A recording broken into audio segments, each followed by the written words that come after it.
وحده لا شريك له وأكبره تكبيرا.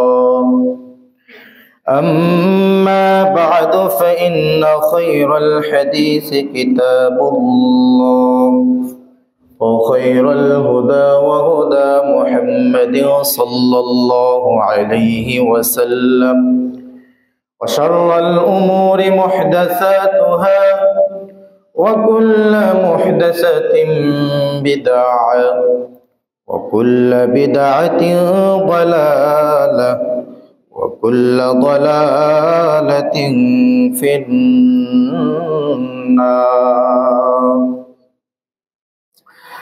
أرسله بالحق بشيرا ونذيرا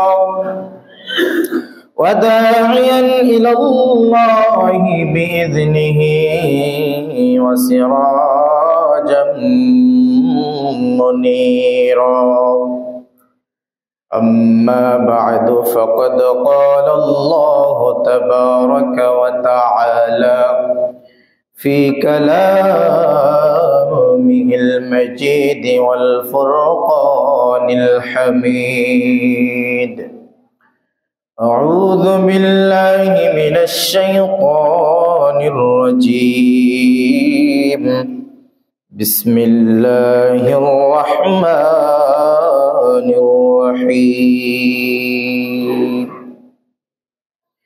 يا أيها الذين آمنوا اتقوا الله حق تقاته ولا تموتن إلا وأنتم مسلمون. يا أيها الناس اتقوا ربكم الذي خلقكم من نفس واحدة وخلق منها زوجها وبث منهما رجالا كثيرا ونساء واتقوا الله الذي تساءلون به والأرحام إن الله كان عليكم رقيبا. وقال سبحانه تعالى: يا أيها الذين آمنوا اتقوا الله وقولوا قولا سديدا يصلح لكم أعمالكم ويغفر لكم ذنوبكم ومن يطع الله ورسوله فقد فاز فوزا عظيما. وقال سبحانه تعالى: أعوذ بالله من الشيطان الرجيم. في قلوبهم مرض فزادهم الله مرضا ولهم عذاب أليم بما كانوا يكذبون. وإذا قيل لهم لا تفسدوا في الأرض قالوا إنما نحن مصلحون ألا إنهم هم المفسدون ولكن لا يشعرون. وقال النبي صلى الله عليه وسلم عن عبد الله بن مسعود رضي الله عنه قال: قال رسول الله صلى الله عليه وسلم: حتى إذا جاء الساعة الفتنة كقطع الليل المظلم أو كما قال عليه الصلاة والسلام. যাবতীয় প্রশংসা, হামদ, সানা, তারিফ, গুণগান, সিজদায়ে শুকুর, সিজদায়ে সুজুদ মহিয়ান গরিয়ান আল্লাহ রব্বুল ইজ্জত ও জালালের জন্য। যে মহান রব্বুল ইজ্জত ও জালালের অশেষ কৃপায়, বিশেষ অনুকম্পায় আমাদেরকে পৃথিবীর সমস্ত কাজ ত্যাগ করে পৃথিবীর সর্বোত্তম স্থান মসজিদে যথাসময়ে আসার তৌফিক দান করেছেন। সেজন্য মহান রব্বুল আলামিনের বারগাহে শুকরিয়া জ্ঞাপন করছি। সকলে বলি আলহামদুলিল্লাহ। দরুদ ও সালাম বর্ষিত হোক কিয়ামত অবধি পর্যন্ত আল্লাহ রাব্বুল আলামিন যাকে পৃথিবীবাসীর যাবতীয় সমস্যার সমাধান রূপে পৃথিবীতে প্রেরণ করেছেন, মানবতার মুক্তির দূত, যার জীবন আদর্শে মানব জাতির সকল সমস্যার সমাধান মহান রব্বুল আলামিন দিয়েছেন, সে মহান নবী মুহাম্মদ রাসূলুল্লাহ সাল্লাল্লাহু আলাইহি ওয়াসাল্লামের উপর দরুদ ও সালাম প্রেরণ করছি। আল্লাহুম্মা সাল্লি আলাইহি আল্লাহুম্মা বারিক আলাইহি।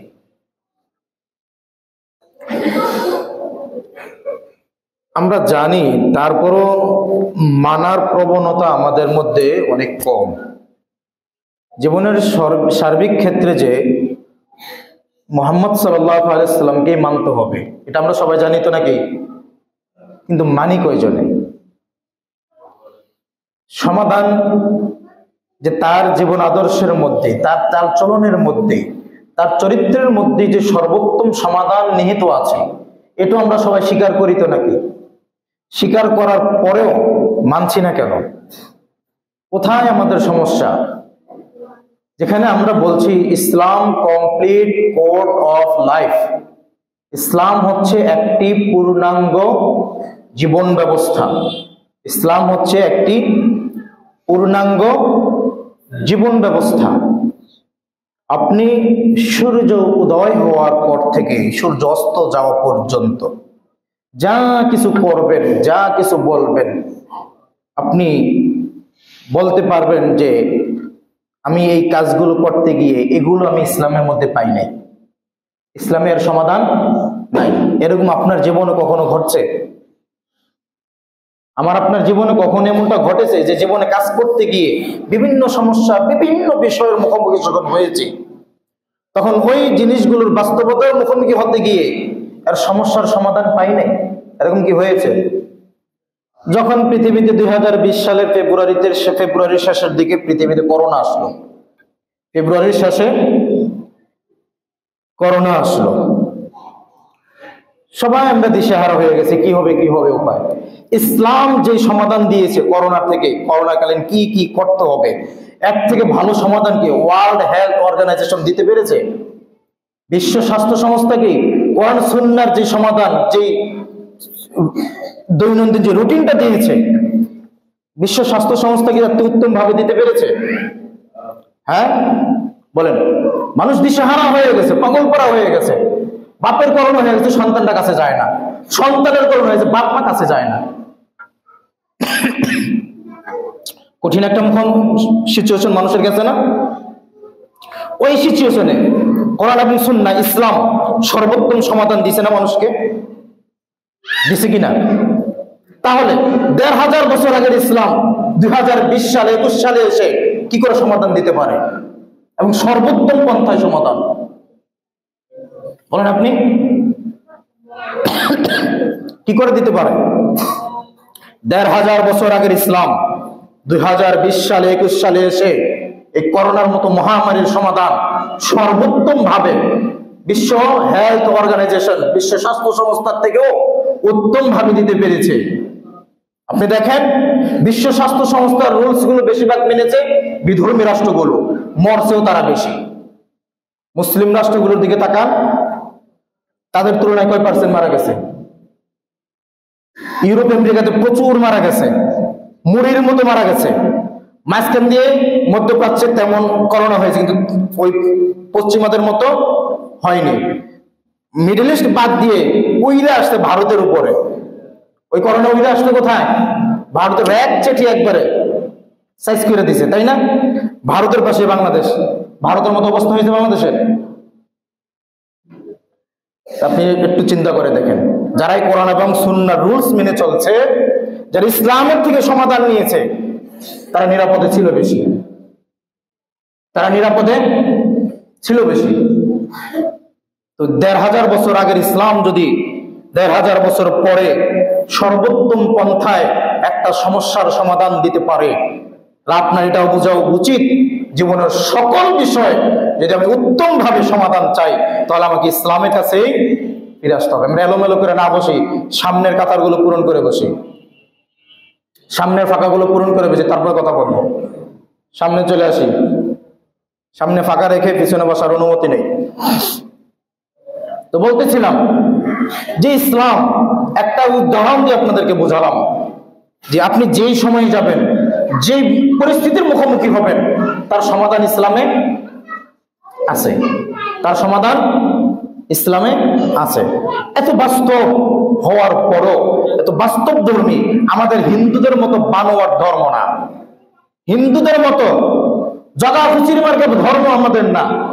গাছকেও প্রভু বানাই, ধর্ষককেও প্রভু বানাই, তাই না? শিশু বলৎকারকেও আমরা কি বানাই? হিন্দুরা কি বানায়? প্রভু বানায়। আমাদের এরকম মন গড়া ধর্ম না, ফালতু ধর্ম না আমাদের। এই দিনের, আমাদেরটা ধর্ম না, আমাদেরটা হচ্ছে দিন। দিন এবং ধর্মের মধ্যে কি আছে? পার্থক্য আছে। ধর্ম মানে যেটাতে শুধু ইবাদত আছে, যেটাতে শুধু কি আছে? ইবাদত আছে, উপাসনা আছে, ওইটা হচ্ছে ধর্ম। আর দিন, যেটাকে ইংলিশে ট্রান্সলেট করা হলে বলা হয় ইসলাম কমপ্লিট কোড অফ লাইফ, পূর্ণাঙ্গ জীবন ব্যবস্থাকে বলে দিন। পূর্ণাঙ্গ জীবন ব্যবস্থাকে বলে কি? দিন।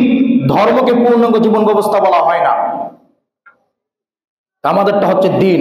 আর আমাদের দিনের ব্যাপারে আল্লাহ বলেন ইন্নাদ দীনা ইনদাল্লাহিল ইসলাম, আমি আল্লাহ শুধুমাত্র, কেবলমাত্র ইসলামকে মনোনীত করেছি, অন্য কোনোটাকে না, অন্য কোনোটাকে না। পরের আয়াতে আল্লাহ বলে দিলেন, পরের আয়াতে আল্লাহ বলে দিলেন ইসলাম ছাড়া, ইসলাম ছাড়া অমাইয়াবতাগি গায়রুল ইসলামি দীনান ফালাই ইউকবালা মিনহু ওয়া হুয়া ফিল আখিরাতি মিনাল খাসিরিন।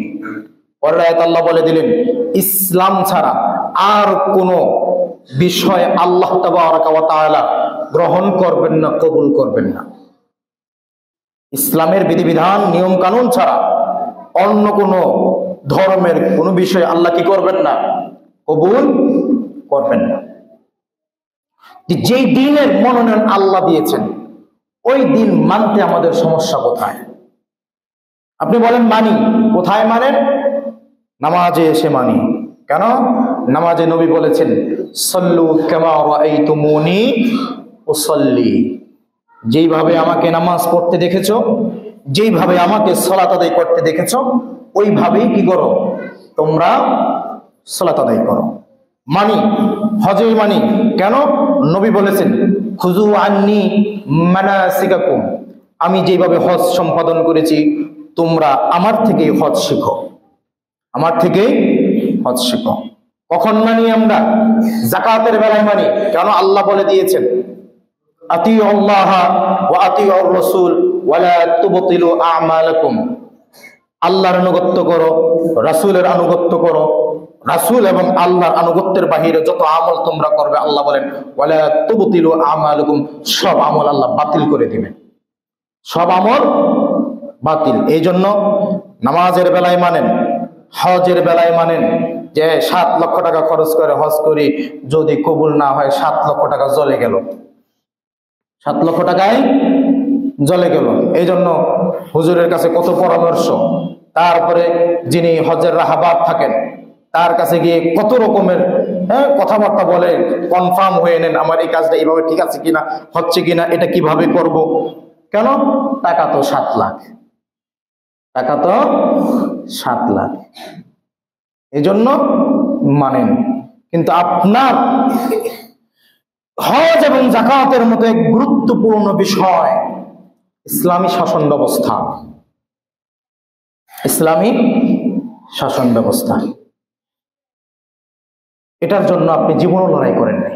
আপনার লড়াই আওয়ামী লীগকে ক্ষমতায় নেওয়ার জন্য, আপনার লড়াই বিএনপিকে ক্ষমতায় নেওয়ার জন্য, আপনার লড়াই জামাতকে ক্ষমতায় নেওয়ার জন্য। আপনার লড়াই কোনোদিন হয়নি জন্মের পর থেকে আজ পর্যন্ত। আপনি এই চেতনাই আপনার মনের ভিতরে আনেননি যে আমাকে খেলাফত প্রতিষ্ঠার জন্য আল্লাহ পৃথিবীতে পাঠিয়েছেন। ইন্নী জাইলুন ফিল আরদি খলিফা। কোনোদিন এই চেতনাই আপনার মনের ভিতরে আনেননি। আপনি গত 53 বছরে 54 বছরে দেখেছেন কত রং বেরঙের শাসন ব্যবস্থা আপনি দেখেছেন। এসেছে শান্তি না দিনে দিনে অশান্তি বেড়েছে? আপনি যেটা মানসিকভাবে চেয়েছেন ওটাই কখনো এসেছে? এসেছে? আসেনি, আসবে না, আসবে না। ভুল পদ্ধতিতে আগুনে দাঁড়িয়ে কখনই আপনি ঠান্ডা অনুভব করবেন? আগুনের উপরে দাঁড়িয়ে কখন আপনি শীতলতা অনুভব করতে পারবেন? তাহলে আপনি গণতন্ত্র দিয়ে কি করে আপনি শান্তি প্রতিষ্ঠা করবেন? আপনি গণতন্ত্র দিয়ে কি করে আপনি শান্তি প্রতিষ্ঠা করবেন? এটা অসম্ভব। যেমন ভাবে আগুনে দাঁড়িয়ে শীতলতা অনুভব করা অসম্ভব, আগুনে দাঁড়িয়ে শীতলতা অনুভব করা যেমন অসম্ভব, গণতন্ত্র দিয়ে শান্তি প্রতিষ্ঠা করাটাও অসম্ভব। এই জন্য আমাদেরকে আমাদের টেন্ডেন্সিতে, মননে এই বিশ্বাস ঢুকাতে হবে, এই চিন্তা আমাদেরকে লালন করতে হবে। স্থায়ী সমাধান যদি আমরা চাই, চূড়ান্ত সমাধান যদি আমরা চাই, শান্তি যদি মন থেকে চাই, যদি শান্তি প্রতিষ্ঠা করার পিছনে সংগ্রামী করে যেতে চাই, তাহলে সে লড়াই হবে, সে সংগ্রাম হবে, সে চাওয়া হবে খিলাফত প্রতিষ্ঠার জন্য। কিসের জন্য? খিলাফত প্রতিষ্ঠার জন্য। ইন্ডিয়ান প্রতিষ্ঠাতা যাকে বলা হয় গান্ধীজি। কে? গান্ধী। তিনি তার জীবনের যে বই লিখেছেন, ওই বইয়ের একটা পর্যায়ে তিনি লিখেছেন, পৃথিবীবাসী, তোমরা যদি তোমাদের সমাজের দেশে শান্তি প্রতিষ্ঠা করতে চাও, তাহলে তোমরা পিছনে ফিরে যাও, উমরের কাছ থেকে তোমরা শিখে নাও। কার কাছ থেকে? গান্ধী কার কথা বলেছেন? গান্ধীকে প্রভু বানিয়েছে ভারতবাসী, গান্ধীকে দেবতার মতো মানে তারা। তার ওই স্ট্রাকচারের সামনে গিয়ে, তার ওই মূর্তির সামনে গিয়ে ভারতবাসী হিন্দুরা পূজা করে। ওই গান্ধী বলেছেন তোমরা ওমরের শাসনের কাছে ফিরে যাও, তার কাছ থেকে তোমরা শিখতে পারবে কিভাবে শান্তি এবং সমতা, ন্যায্যতা প্রতিষ্ঠা করা যায়। একজন হিন্দু এই কথা বলেছেন, আর আপনি লড়াই করতেছেন গণতন্ত্রের জন্য। আপনাকে ওই পশ্চিমারা যে ডিম খাইয়ে দিয়েছে, ওই ডিমের গন্ধ এখনো আপনার ভিতরে আছে। ভালো ডিম খাওয়ায় নাই আপনাকে, পচা ডিম খাইয়েছে। কেমন এক বর্বর এই গণতন্ত্র! ভারতের শাসনের দিকে তাকান।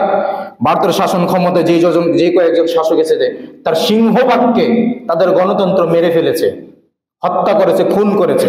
পাকিস্তানের শাসকদের দিকে তাকান, ইতিহাস আপনি গত 100 বছরের ইতিহাস আপনি দেখেন, পাকিস্তানের শাসকে যারা ছিলেন, শাসনে যারা ছিলেন, তাদের অধিকাংশ শাসককে স্বাভাবিক মৃত্যুবরণ করতে দেয় নাই, হত্যা করা হয়েছে। বাংলাদেশের দিকে তাকান আপনি, স্বাভাবিক মরতে পারে নাই, হত্যা করেছে। যাকে আপনি আদর্শ মানতেছেন তাকে মানুষ মেরে ফেলেছে।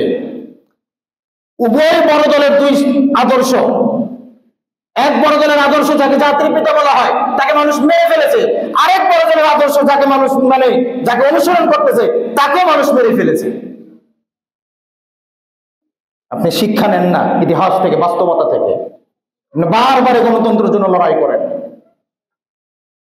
বারবার গণতন্ত্রের জন্য লড়াই করেন। আল্লাহ বলে দিলেন, ইন্নাল্লাযীনা কাফারু সাওয়াউন আলাইহিম আ'আনদারতাহুম আম লাম তুনদিরহুম লা ইউমিনুন। ইন্নাল্লাযীনা কাফারু সাওয়াউন আলাইহিম আ'আনদারতাহুম আম লাম তুনদিরহুম লা ইউমিনুন। সূরা বাকারা 6 নম্বর আয়াত। আল্লাহ বলেন, নিশ্চয়ই যারা কুফরি করেছে, যারা কুফরি করেছে, সাওয়াউন আলাইহিম আনজারতাহুম আম লাম তুনজিরহুম, আপনি তাদেরকে সতর্ক করুন বা না করুন, আপনি তাদেরকে সতর্ক করুন বা না করুন, তারা কি সমান, তারা উভয় সমান। ওলামায়ে কেরাম বছরের পর বছর আপনাদেরকে বলতেছে। আপনি দেখেন তো 20 বছর আফগানিস্তানের উপরে মার্কিনীরা বর্বর হামলা চালিয়েছে, পুরো আফগানিস্তানকে গোরস্থান বানিয়ে দিয়েছে, তাই না? পুরো আফগানিস্তানকে গোরস্থান বানিয়ে দিয়েছে। এখনো পৃথিবীর সব রাষ্ট্র ধরতে গেল, 2-1টা রাষ্ট্র ছাড়া সব রাষ্ট্র এখনো আফগানিস্তানকে কি দিচ্ছে না, স্বীকৃতি দিচ্ছে না। আফগানিস্তান 20 বছর পরে এসে, আমেরিকা 20 বছর পরে এসে আফগানদের কাছে, তালেবানদের কাছে আত্মসমর্পণ করলো, তাদের স্বাধীনতা তাদেরকে দিয়ে গেল। মাত্র 3 বছরের শাসন, 3 বছর পুরো হয়নি আফগানিস্তানের শাসন ব্যবস্থা। তার 3 বছরে তারা তাদের দেশের অর্থনীতি, তারা তাদের দেশকে আমার আপনার ভারত উপমহাদেশের মধ্যে সবচেয়ে ভালো রাষ্ট্রতে পরিণত করেছে। গণতন্ত্র দিয়ে। আপনি তো গণতন্ত্রের বিরুদ্ধে করেছেন, আপনি তো গণতন্ত্রের বিরুদ্ধে করেছেন। আফগানিস্তান কি গণতন্ত্র দিয়ে 3 বছরে কামব্যাক করেছে? কি দিয়ে কামব্যাক করেছে? সবাইকে তাদের বিরোধিতা করতেছে, এখনো স্যাংশন দিয়ে রেখেছে, তাদের অর্থনীতি আমেরিকার রিজার্ভ ব্যাংকে আটকে দিয়েছে। পৃথিবীর কোন দেশ তাদেরকে এখনো স্বীকৃতি দিচ্ছে না, কিন্তু তারা তো ঠিকই তাদের দেশে শান্তি প্রতিষ্ঠা করতে সক্ষম হয়েছে, তাদের দেশে শান্তি প্রতিষ্ঠা করতে সক্ষম হয়েছে। সেটা কি গণতন্ত্র দিয়ে? আপনি তো তাদেরও বিরোধিতা করতেছেন। আপনার চোখের সামনে উদাহরণ, আপনার চোখের সামনে এই আয়নাটা জ্বলজ্বল করছে, একবার পরিষ্কার আয়না দেখা যাচ্ছে, তারপর আপনি বিরোধিতা করতেছেন। আপনি বুঝেন না এই পশ্চিমারা কেন আপনাকে গণতন্ত্রের ট্যাবলেট খাইয়ে দিয়েছে, এবং কেন একাধিক দল তারা প্রতিষ্ঠার পিছনে মানুষকে কি করে উদ্বুদ্ধ করে? কেননা তারা জানে এক দল আমার কথা না শুনলে আরেক দল শুনবেই, এক দল আমার কথা না শুনলে আরেক দল শুনবেই। এগুলো আফসোস থেকে বলছি, আমরা কবে শিক্ষা নেব? পিষ্ট হতে হতে হতে হতে আজকে আমাদের পিঠ দেয়ালে ঠেকে গেছে, দেয়ালে ঠেকে গেছে। Professor doctor Mohammad Asadullah Ghalib sir, তিনি তার সমাজ বিপ্লবের ধারা বইয়ের 13 নম্বর পৃষ্ঠায় তিনি লিখেছেন যে পুকুরের একবারে ঢিল ছুঁড়ে মারলে ওই ঢিলের কারণে পানিতে যেই ঢেউ হয়, এই ঢেউ একটা সময় পৃথিবী পুরো পুকুরের চতুর্পার্শ্বে ছড়িয়ে পড়ে। ঢেউয়ের সার্কেলটা পুরো পুকুরে ছড়িয়ে পড়ে। আপনি দেখতেছেন কাশ্মীরে মার খাচ্ছে, আরাকানে রোহিঙ্গারা মার খেয়েছে, আপনি দেখেছেন ফিলিস্তিন লেবাননে মার খাচ্ছে, সিরিয়াতে মার খাচ্ছে। আপনি দেখছেন ওই যে চীনের উইগুরে মুসলিমরা নির্যাতিত হচ্ছে, ভাবতেছেন আমি তো ঠিক আছি। না, আপনাকে মারার জন্য ভারত সমস্ত প্রস্তুতি করে রেখেছে, আপনাকে মারার জন্য ভারত সমস্ত প্রস্তুতি নিয়ে রেখেছে। কি করবেন আপনি? আপনি তো এখনো বিপিএল আইপিএল নিয়ে ব্যস্ত, আপনি তো এখনো মাদক নিয়ে ব্যস্ত। কে রক্ষা করবে আপনাকে? কে বাঁচাবে আপনাকে? কি হবে আপনার উপায়? আপনি এখনো ইউরোপিয়ানদের ফুটবল খেলা নিয়ে ব্যস্ত, মানে এখনো বিবেক জাগ্রত হচ্ছে না যে আপনার মাথার কাছে আগুন এসে গেছে। চতুর্পার্শ্বে ভারত, কই যাবেন আপনি? কই যাবেন আপনি? এক সাইডে সমুদ্র, পালাবার রাস্তা আছে? এই ভূখণ্ড রক্ষার জন্য, এই জাতিকে রক্ষার জন্য আপনার কি প্রিপারেশন রয়েছে, কি প্রস্তুতি রয়েছে? আপনি এখনো বুঝতেছেন না ভারত পুরো বাংলাদেশটাকে গিলে খাওয়ার সর্বোচ্চ প্রচেষ্টা করে একবার প্রস্তুত করে রেখেছে। আপনি শিক্ষা গ্রহণ করেননি। নরেন্দ্র মোদী ক্ষমতা আসার পরে কাশ্মীরকে কেন একটা অঙ্গরাজ্য থেকে, একটা রাজ্য থেকে, তাদের যে একটা রাজ্য, পশ্চিমবঙ্গ যেমন রাজ্য, এরকম একটা রাজ্য ছিল কাশ্মীর, এটা তারা তাদের সংবিধানের 854 নম্বর ধারা বাতিল করে দিয়ে ওই কাশ্মীরকে রাজ্য হিসাবে বাতিল করে দিয়ে ভারত নয়াদিল্লির অধীনে নিয়ে এসেছে। নয়াদিল্লির অধীনে নিয়ে এসেছে। প্রত্যেকটা রাজ্যে যেমন মুখ্যমন্ত্রী আছে, কাশ্মীরে মুখ্যমন্ত্রী নেই, কাশ্মীরে মুখ্যমন্ত্রী নেই। কেন? কাশ্মীরের জনসংখ্যার সংখ্যাগরিষ্ঠ হচ্ছে মুসলিম। যে কোনো সময় পাকিস্তানের সাথে চলে যাবে, যে কোনো সময় মুসলিমরা শক্তিশালী হয়ে যাবে।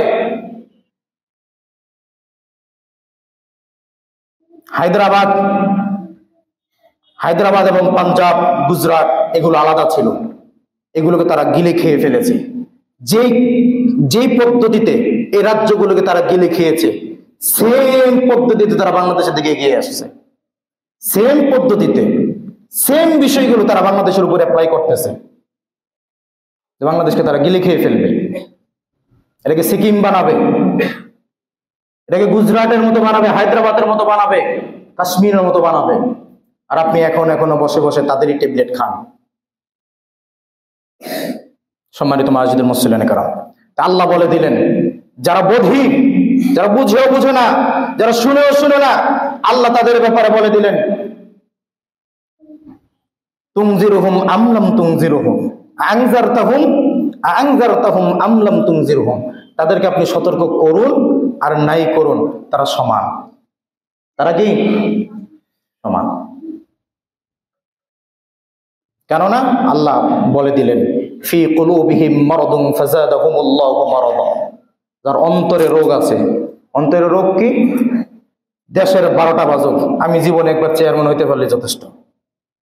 দেশের 12টা বাজুক, আমি জীবনে একবার এমপি হইতে পারলে যথেষ্ট।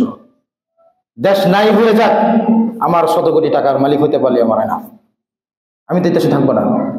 যত টাকাওয়ালা আছে, 2-1 বের করতে পারবেন যাদের বিদেশে বাড়ি গাড়ি নাই? 2-1 দেখাতে পারবেন তাদের বিদেশে বন্দোবস্ত তারা করে নাই? প্রত্যেকেই তাদের ব্যবস্থা বিদেশে করতেছে। দেশের 24টা বেজে যাক, দেশ গোল্লায় যাক, কোনো সমস্যা নেই, আমার স্বপ্ন তো পূরণ হয়েছে। সম্মানিত মাজিদের মুসলিম কারাম, এই জাতি কি করে বাঁচবে? কারণ তার অন্তরে তো রোগ। কি রোগ? ক্ষমতা চাই। অন্তরের রোগটা কি? ক্ষমতা চাই। আল্লাহ বলে দিলেন, ফি কুলুবিহিম মারাদ, যার অন্তরে রোগ আছে, ফাযাদাহুমুল্লাহু মারাদা, আল্লাহ তার রোগকে বৃদ্ধি করে দেন। আল্লাহ তার রোগকে কি করে দেন? বৃদ্ধি করে দেন, বাড়িয়ে দেন। ওয়ালাহুম আযাবুন আলীমুম বিমা কানু ইয়াকযিবুন। আল্লাহ তাদের জন্য প্রস্তুত রেখেছেন যন্ত্রণাদায়ক আযাব, কেননা তারা মিথ্যার উপরে ভিত্তি করে তারা নিজেরা চলছে এবং মানুষকে স্বপ্ন দেখিয়েছে।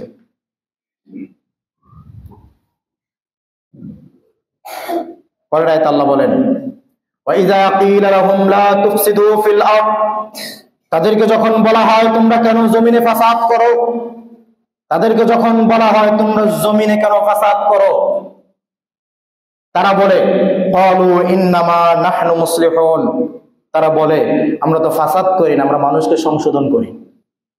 আমরা মানুষকে শান্তি প্রতিষ্ঠার জন্য কি করি? সংশোধন করি। আওয়ামী লীগ কি 16 বছর মানুষকে শান্তি দেওয়ার জন্য সংশোধন করেছে না জুলুম করেছে? সাদাকে সাদা, কালাকে কালা বলতে পারবেন না, সাহস নাই বুকে? আপনার এখনই কি সন্দেহ আছে যে দলটা বাংলাদেশকে বিক্রি করে দিয়েছে? এখনই কি আপনার এই সন্দেহ আছে? গত 3 মাসে আপনি দেখেন না কত ধরনের ষড়যন্ত্র তারা করেছে দেশ নিয়ে। তারা যদি আসলেই দেশের জন্য কাজ করতো, তাহলে তারা 3 মাস অবশ্যই ষড়যন্ত্র করতো না। কি করতো না? তাহলে আমরা নিজেকে বুঝ দিতে পারতাম। যাই করছে মানুষের উপর, কিন্তু দেশ নিয়ে তারা কি করে? দেশের প্রতি তাদের কি আছে? দেশপ্রেম আছে, ভালোবাসা আছে, ভূখণ্ড রক্ষার জন্য তাদের সংগ্রাম আছে। কিন্তু না, সবকিছু দিয়ে দেখতে পাচ্ছি তারা শুধু ষড়যন্ত্রই করতেছে, দেশ বিক্রি। আমি ভেবেছিলাম যে বিষয়গুলো নিয়ে এমন আলোচনা আর করবো না কখনো, এই জন্য গত 2-3 মাস দেখেছেন অন্য আলোচনা করেছি। কিন্তু এই আলোচনা করে মানুষকে যদি বোঝাতে না পারি, তাহলে আমাদের এই যে সার্বভৌমত্ব, আমাদের যে ধর্ম, যেটাকে কেন্দ্র করে আমরা বাঁচি এবং মরি, আমরা বাঁচি এবং মরি কিসের জন্য? আমাদের ইসলামের জন্য। যেটাকে কেন্দ্র করে আমি বাঁচি এবং মরি, সেটা যদি রক্ষাই করতে না পারি, মানুষকে যদি সজাগ করতে না পারি, তাহলে কোনো আলোচনায় কাজে আসবে না, কোনো আলোচনায় কাজে আসবে না। আপনার কেন এই দলটার প্রতি এত পীড়িত? কেন? আপনি জানেন এই দল ক্ষমতা আসলে আপনি দিনে 1 লাখ টাকা করে কামাতে পারবেন। আপনি চিন্তা করেন এই দলটা ক্ষমতা আসলে আমার মাসে 30, 40, 50 লাখ টাকা করে আমি কামাতে পারবো। এটাই আপনার চিন্তা। আমার চাকরি চলে যাক, আজকে দুপুর থেকে আমি চাকরি করবো না, ছেড়ে দিলাম আমি আমার চাকরি। যদি মনে করেন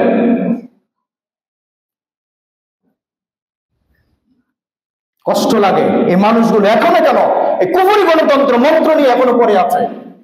এখনো তারা বুঝতেছে না যে তাদের সার্বভৌমত্বের উপরে, যেটা নিয়ে তারা বাঁচে এবং মরে, ইসলাম নিয়ে চতুর্মুখী ষড়যন্ত্র চলছে। কবে তারা সজাগ হবে, সোচ্চার হবে? হাতের পাশে সকল দেশের মুসলিমরা নির্যাতিত, নিষ্পেষিত হচ্ছে, সর্বহারা হচ্ছে, সর্বশান্ত হচ্ছে। এখনো তারা তাদের জীবন বিবেককে জাগ্রত করছে না, এখনো তারা নিজেকে সজাগ করছে না, এখনো তারা নিজের জীবন নিয়ে, নিজের সন্তান নিয়ে, নিজের মাল নিয়ে, নিজের ইসলাম নিয়ে এখনো সজাগ হচ্ছে না, সোচ্চার হচ্ছে না। কবে হবে আর? কবে হবে আর? কেন আপনি তাদেরকে এখনো ষড়যন্ত্র করার সুযোগ দিচ্ছেন? আপনি কেন এখনো স্বপ্ন দেখছেন তারাই আবার ক্ষমতায় আসো? একজন মাত্র হিন্দু গত 20 বছরে গ্রেফতার হয়েছে, একজন মাত্র হিন্দু নেতা গত 20 বছরে গ্রেফতার হয়েছে। তাতে কি পরিমাণ সমস্যা আপনি দেখেন। আর হাজার হাজার লক্ষের উপর আলেম ওলামাদেরকে গত 20 বছরে জেলে ভরে রেখেছে, দিনের পর দিন বিনা কারণে জেলে ভরে রেখেছে, বছরের পর বছর। কোনোদিন তেমন হয়নি, কোনোদিন তেমন হয়নি।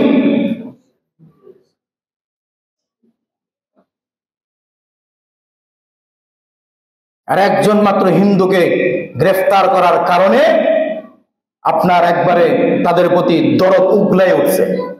হ্যাঁ,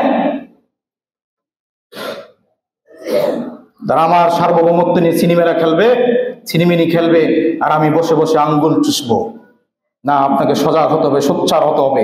সর্ব জায়গায় আপনি আপনার ইসলামের স্বাক্ষর রাখবেন এবং সকল প্রকার ষড়যন্ত্রের ওই কালো হাতকে ভেঙে দেওয়ার জন্য প্রস্তুত থাকবেন। এটা আপনার ইমানি দায়িত্ব। শেখ সাহেব তিনি তার অসমাপ্ত আত্মজীবনী, আমি প্রায় 4-5 বার পড়েছি অসমাপ্ত আত্মজীবনী, যেটা শেখ হাসিনাই তিনি কি করেছেন? সম্পাদনা করেছেন। সম্পাদনা করেছেন কে? শেখ হাসিনা তিনি নিজে। সেখানে তিনি তুলে ধরেছেন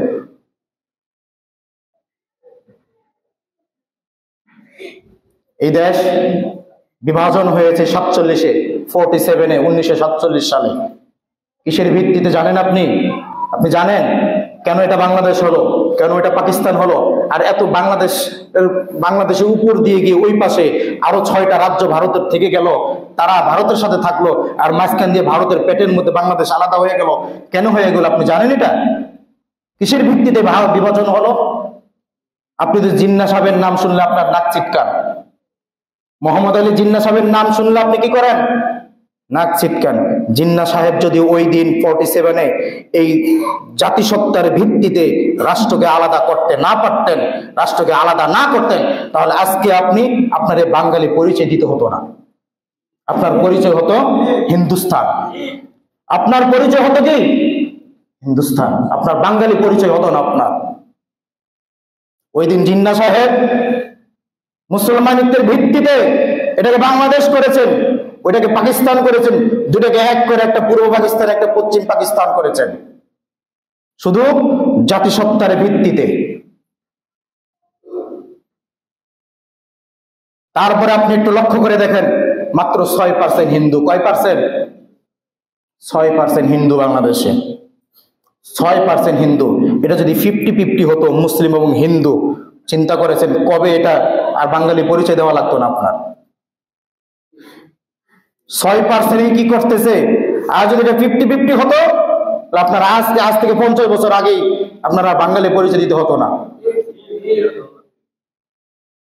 এজন্য আপনাকে আপনার এই বাঙালি পরিচয়, সেই দিন আমাদের পরিচয় ছিল মুসলিম বাঙালি কমিউনিটি।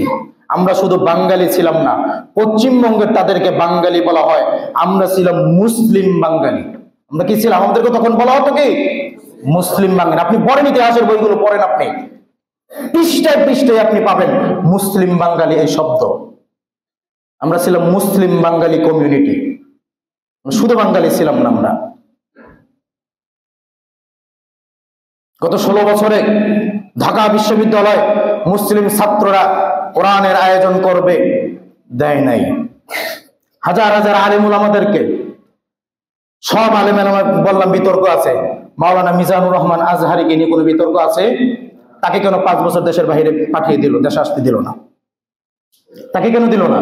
মিজানুর রহমান আজহারিকে নিয়ে কোনো প্রশ্ন আছে? তাকে কেন দিল না? আপনার মনে একবারও প্রশ্ন জাগে না? তাকে কেন দিল না?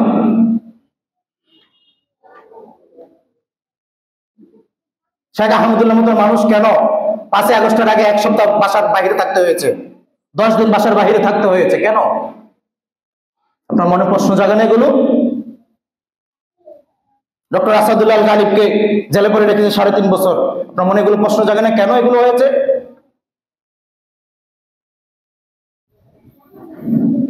ফৌজদারি ধারার প্রত্যেকটা ধারার বিচারের কি আছে? একটা লিমিটেশন আছে।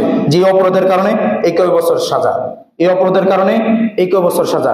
এমনও আলেম আছে 14-15 বছর জেল খেটেছে অপরাধ প্রমাণ হওয়ার আগেই, অপরাধ প্রমাণ হওয়ার আগে। আপনি বুঝতে পারেন না এখনো যে তাদের সমস্ত চিন্তা মুসলিম বিদ্বেষ এবং এই দেশকে দখল করা, এই দেশকে দখল করা। আপনি দেখেন না বিদ্যুতের চুক্তি করে কিভাবে চুক্তি করেছে, কত নগ্ন হয়ে চুক্তি করেছে। ন্যূনতম দেশের প্রতি, দেশের মানুষের প্রতি একটু একটু মানবতা থাকতো তাহলে আদানির সাথে এইভাবে চুক্তি করতে পারে না, এইভাবে চুক্তি করতে পারে না। আগে বক্তব্য দিয়েছি, বিভিন্ন ক্লেম আমাকে দেওয়া হয়েছে, এখনো যদি দেয় তাহলে বুঝতে পারবো যে এই লাউ সেই কদুর। গ্রামে বলে কদুর, শহরে আসলে বলে লাউ। আপনাকে পরিবর্তন হতে হবে। আমাদের সংগ্রাম আজকে থেকে শুরু হয়নি। ভারতের নয়াদিল্লির সেই পার্লামেন্টের গেটের সামনে বিরাট দেওয়ালে স্বাধীনতার, ব্রিটিশদের বিরুদ্ধে যে স্বাধীনতা আন্দোলন হয়েছে, ওই আন্দোলনে যারা যারা শহীদ হয়েছে তার বিরাট লিস্ট রয়েছে। তার বিরাট কি আছে? লিস্ট রয়েছে। সেই লিস্টে প্রথম সারিতে এবং সিংহভাগ শহীদ হচ্ছে মুসলিমরা। সিংহভাগ শহীদ হচ্ছেন মুসলিমরা, যারা ব্রিটিশ বিরোধী আন্দোলন করেছে। ব্রিটিশদেরকে কারা স্যার বানিয়েছে? জমিদাররা বানিয়েছে। জমিদাররা কে ছিল? হিন্দু ছিল। জমিদাররা কে ছিল? হিন্দু ছিল। তারা ব্রিটিশদেরকে স্যার বানিয়েছে,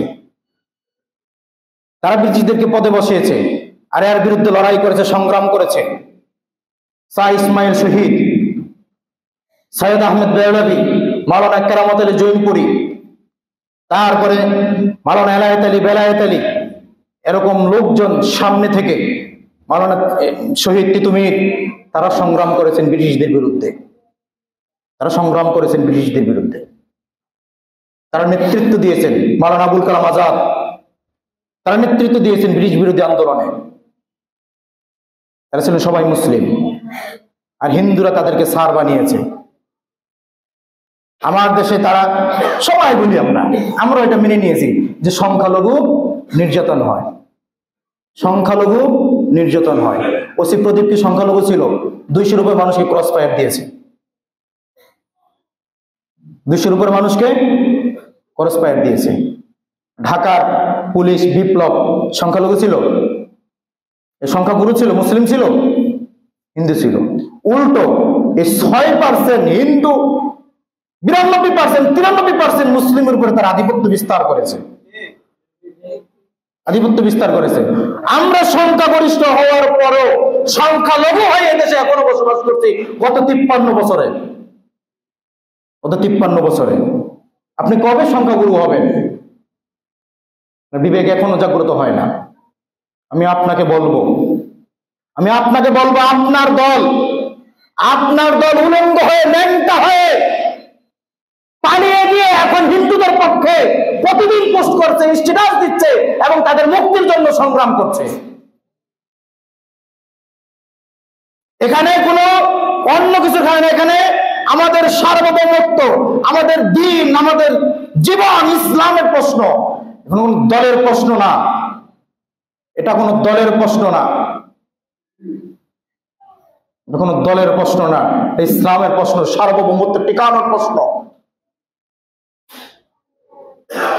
যেন আপনাকে আমি বলবো, আপনি কুফরি তন্ত্র মন্ত্র ছেড়ে দিয়ে কোরআন এবং সুন্নাহর পতাকা তলে এসে ইসলামের একজন সৈনিক হওয়ার চেষ্টা করুন, তাহলে আল্লাহর কাছে গিয়ে বলতে পারবেন যে আমি ইসলামের জন্য সংগ্রাম করেছি।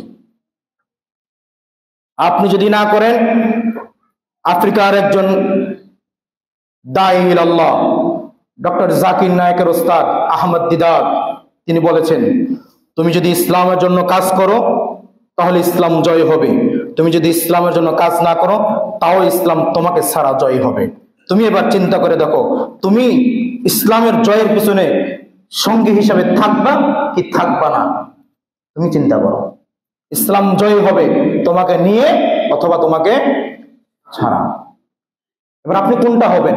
আপনি ছাড়া হবেন না আপনি ওই কাফিলার সাথে যুক্ত হবেন? চিন্তা আপনি করেন। আল্লাহ বলে দিয়েছেন, ইন্নাল্লাহা ইউহিব্বুল্লাযীনা ইউকাতিলুনা ফি সাবিলিহি সাফফান কাআন্নাহুম বুনয়ানুম মারসুস। আল্লাহ তাদেরকে ভালোবাসেন, নিশ্চয় আল্লাহ তাদেরকে ভালোবাসেন, মুহাব্বত করেন। ইন্নাল্লাহা ইউহিব্বুল্লাযীনা, আল্লাহ তাদেরকে ভালোবাসেন, ইউকাতিলুনা ফি সাবিলিহি, যারা ইসলামের জন্য, আল্লাহর দ্বীনের জন্য কি করে? যুদ্ধে শামিল হয়। সাফফান কাআন্নাহুম বুনয়ানুম মারসুস। আল্লাহ মুসলিমদের তুলনা করলেন এমন যে সীসা দিয়ে প্রাচীর করলে যেমন একটার সাথে একটা মজবুত একটা প্রাচীর তৈরি হয়, ঠিক মুসলিমরা হবে আল্লাহর দ্বীন বিজয়ের জন্য যে সংগ্রাম করবে, ওই সংগ্রামে এমন ঐক্যবদ্ধ হয়ে তারা সীসা ডালা প্রাচীরের মতো আল্লাহর দ্বীনের জন্য সংগ্রাম করে যাবে, আল্লাহর দ্বীনের জন্য সংগ্রাম করে যাবে। এজন্য আমি আপনাদেরকে অনুরোধ করব যে আপনার ইসলামী চেতনা, ইমানি চেতনা আপনি জাগ্রত করুন, আপনার ইমানি চেতনা আপনি জাগ্রত করুন। আপনি কি চান ওদের ভবিষ্যতে 10, 15, 20 বছর পরে আমার উপরে, আমার সন্তানদের উপরে আসুক ভারতের আধিপত্য, যে আধিপত্যবাদ আছে এটা আমাদের উপরে নেমে আসুক পুরোপুরি ভাবে? এটা কি চান? কেউ চান? তাহলে আপনাকে ইসলামী চেতনা সর্ববিষয়ে আপনাকে ধারণ করতে হবে, লালন করতে হবে। যদি এটা পারেন তাহলে তারা কখনোই পারবে না, তারা কখনোই পারবে না। কেননা একজন যুবক, বয়স মাত্র 17 বছর, মোহাম্মদ বিন কাসেম, বয়স কত? 17 বছর মোহাম্মদ বিন কাসেম শুনতে পেলেন ভারতের রাজা দাহির কর্তৃক ভারতের মুসলিম নারীরা নির্যাতিত হচ্ছে, মুসলিম শিশুরা নির্যাতিত হচ্ছে। মোহাম্মদ বিন কাসেম ছিলেন সুলতান সালাউদ্দিন আইয়ুবী রাহিমাহুল্লাহ উত্তরসূরি এবং তার আত্মীয়। মোহাম্মদ বিন কাসেম তিনি চলে আসলেন ভারতবর্ষে। গুজরাটের মন্দিরগুলো, গুজরাটের মন্দির, সারা ভারতের সবচেয়ে শান শৌকতপূর্ণ মন্দির ছিল গুজরাটে। প্রত্যেকটা মূর্তি ছিল হীরা মানিক স্বর্ণ দিয়ে বানানো। মোহাম্মদ বিন কাসেম রাজা দাহিরের সাথে আরো কয়েকজন মুসলিম সেনাপতি সংগ্রাম করেছে, জিততে পারেনি। কিন্তু 17 বছরের যুবক মোহাম্মদ বিন কাসেম শুনতে পেলেন ভারতবর্ষে একজন মুসলিম নারীর উপরে শ্লীলতাহানি হয়েছে। তিনি চলে আসলেন, রাজা দাহিরের বিরুদ্ধে যুদ্ধ করে ভারতবর্ষ জয় করলেন। প্রায় 700 থেকে 800 বছর ভারতবর্ষ মুসলিমরা শাসন করেছে। সুলতান মোহাম্মদ গজনবী তারা ভারতবর্ষ শাসন করেছেন। এই জন্য একজন যুবকের যে চেতনা মোহাম্মদ বিন কাসেম, আপনাকে ওই চেতনায় লালন করতে হবে। যদি করতে পারেন, আল্লাহ বলে দিলেন, আল্লাহ বলেন, ওয়ালি ইয হাম্মাত তায়ফাতানি মিনকুম আন তাফশালা ওয়াল্লাহু ওয়ালিয়ুহুমা ওয়া আলাল্লাহি ফালইয়াতাওয়াক্কালিল মুমিনুন। তারপরের বাক্যে আল্লাহ বলেন, তোমরা যদি আল্লাহর উপরে পূর্ণ তাওয়াক্কুল করো ইমানের সাথে, তাহলে বদরে আল্লাহ বদরে আল্লাহ 313 জনকে যেভাবে সাহায্য করেছেন তোমাদেরকেও সাহায্য করবেন ওইভাবে। 313 জন 1000-এর বিপরীতে যুদ্ধে জয় হয়েছে বদরে। তোমরা যদি আল্লাহর উপরে পূর্ণ তাওয়াক্কুল করো, ঈমানের চেতনা লালন করো, বদরের ওই যোদ্ধাদেরকে আল্লাহ যেইভাবে সাহায্য করেছেন এই আয়াত আল্লাহ বললেন তোমাদেরকে আল্লাহ ওইভাবেই সাহায্য করবেন। পরের আয়াত আল্লাহ আবার বললেন উহুদে যেমনি ভাবে আল্লাহ তাদেরকে সাহায্য করেছেন তোমাদেরকে আল্লাহ ওইভাবেই সাহায্য করবেন যদি তোমরা পূর্ণ ঈমানদার এবং আল্লাহর উপর তাওয়াক্কুলকারী হও।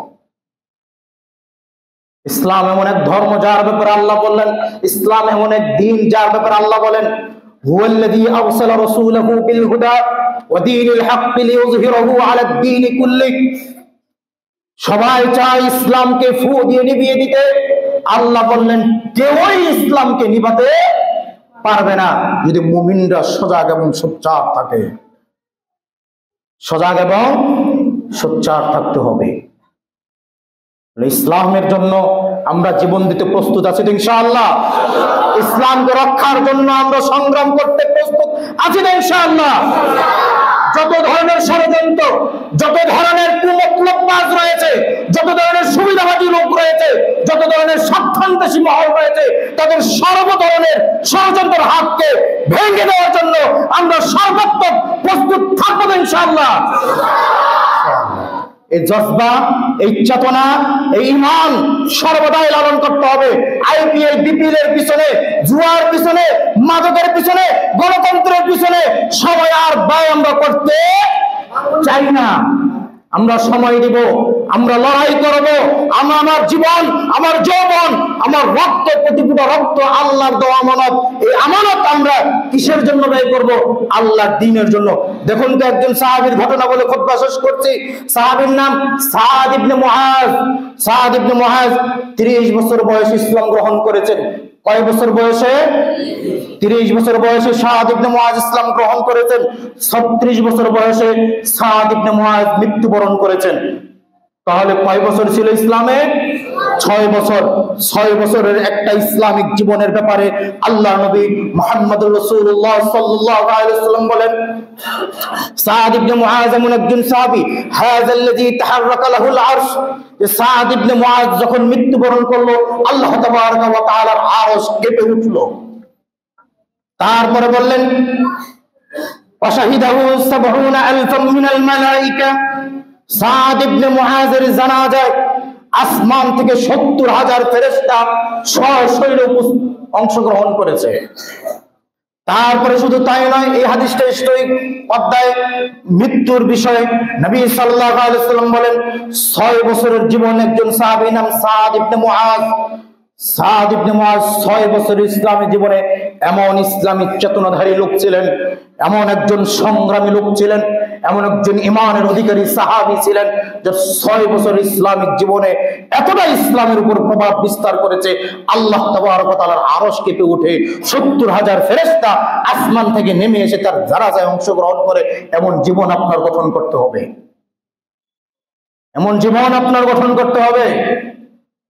তারপর নবী সাল্লাল্লাহু আলাইহি ওয়াসাল্লাম বলেন, হাদিসটা যেহেতু পুরো হাদিসটা বলে নাই, নবী সাল্লাল্লাহু আলাইহি ওয়াসাল্লাম বলেন কবরে সকল মানুষকে চাপ দিবে, কবরে সকল মানুষকে চাপ দিবে, হাড় একটার ভিতরে আরেকটা ঢুকে যাবে।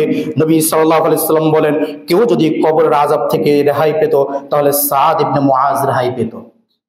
কবরের এই চাপ থেকে কেউ যদি রেহাই পেত তাহলে সাদ ইবনে মুআজ রেহাই পেত। কিন্তু নবী সাল্লাল্লাহু আলাইহি ওয়াসাল্লাম বলেন লাকাদ দাম্মা দাম্মাতান সুম্মা ফুরিজা আনহু, না সাদ ইবনে মুআজকে কবর চাপ দিয়েছে সুম্মা ফুরিজা আনহু, যদিও এই চাপটা ছিল খুব কম সময় এবং পরবর্তীতে তাকে ছেড়ে দেওয়া হয়েছে, চাপ থেকে তাকে রেহাই দেওয়া হয়েছে। আমাদের নাস্তিকদের, বিধর্মীদের সব হচ্ছে দুনিয়া কেন্দ্রিক। আমার আপনার সব কি দুনিয়া কেন্দ্রিক না আখিরাত কেন্দ্রিক? কি কেন্দ্রিক? তাহলে আমার বাঁচা এবং মরা কিসের জন্য হবে? আখিরাতের জন্য হবে। আর আখিরাতে তারাই রেহাই পাবে, মুক্তি পাবে যারা ইসলামের অনুসারী, তাই না? যারা ইসলামের অনুসারী, ইসলাম রক্ষার জন্য, দ্বীন রক্ষার জন্য সর্বদাই সংগ্রাম চালিয়েছে। ইমানি চেতনা লালন করেছে, দাহি ইলাল্লাহর কাজ করেছে। এজন্য প্রত্যেকটা পরিবার, আপনারা যারা বক্তব্য শুনছেন, প্রত্যেকটা পরিবার আপনার পরিবারকে এই ফিলিস্তিনের পরিবারের মতো গড়ে তুলবেন। আপনার পরিবারকে কোন পরিবারের মতো গড়ে তুলবেন? ফিলিস্তিনের ছোট্ট একটা বাচ্চাও বুঝে যে আমার একটু পরে জানাজা হবে, এজন্য আমি যেমনে পারি, এজন্য কিছু কিছু ভিডিও দেখেন না, তারা ওই যে ইসরায়েলের যারা বন্দুক নিয়ে AK-47 নিয়ে দাঁড়িয়ে আছে, একটা গুলি মারলে সব শেষ হয়ে যাবে, তারপর ছোট্ট একটা পাথর নিয়ে ওই ইসরায়েলি সেনার উপরে কি করে পাথর মারে। আপনার সন্তানকেও এই চেতনা নিয়ে, এই বিষয়গুলো জানিয়ে এই চেতনাই বড় করতে হবে যে কাফের এবং মুশরিকরা আমাদের বন্ধু না, আমাদের শত্রু। আল্লাহ বলে দিলেন, ওয়ালান তারদা আনকাল ইয়াহুদু ওয়ালান নাসারা হাত্তা তাত্তাবিআ মিল্লাতাহুম। আল্লাহ বলেন, ওয়ালান তারদা আনকাল ইয়াহুদু ওয়ালান নাসারা, ইহুদি এবং খ্রিস্টানরা কখনোই তোমাদের উপরে সন্তুষ্ট হবে না, হাত্তা তাত্তাবিআ মিল্লাতাহুম, যতক্ষণ না পর্যন্ত তোমরা ইহুদি এবং খ্রিস্টানদের সাথে মিশে একাকার হয়ে যাবে। তুমি খ্রিস্টান হয়ে যাবে, ইহুদি হয়ে যাবে, তাহলে তারা তোমাকে আর কিছু বলবে না, তাহলে তারা তোমাকে সেভ করবে। আর যতই তুমি তাদের চাটো, যতই তুমি তাদেরকে তেল মারো, তারা তোমাদের উপরে কি হবে না? সন্তুষ্ট হবে না, কখনোই হবে না। তারা আমাদের শত্রু, তারা আমাদের প্রকাশ্য শত্রু, তারা আমাদের শত্রু। আল্লাহ বলেছেন, যারা তাদেরকে শত্রু মনে করবে না, তারা তাদের অন্তর্ভুক্ত, তারা তাদের অন্তর্ভুক্ত। এই জন্য বিধর্মীদেরকে, কাফেরদেরকে, মুশরিকদেরকে, ইহুদিদেরকে, খ্রিস্টানদেরকে এবং এই গাছ পূজারী, মাছ পূজারী, সূর্য পূজারী, মূর্তি পূজারী, মুশরিক হিন্দুদেরকেও যারা শত্রু মনে করবে না, তারাও তাদের অন্তর্ভুক্ত। আল্লাহ সুবহানাহু ওয়া তাআলা আমাদেরকে ইসলামী চেতনা, ঈমানী চেতনা লালন করে এবং এর ইসলামের জন্য সংগ্রামী চেতনা লালন করে যেন আমরা পৃথিবীতে বাঁচতে পারি এবং পৃথিবী থেকে যেতে পারি। আল্লাহ আমাদেরকে ইসলামের জন্য কবুল করুন, আমিন।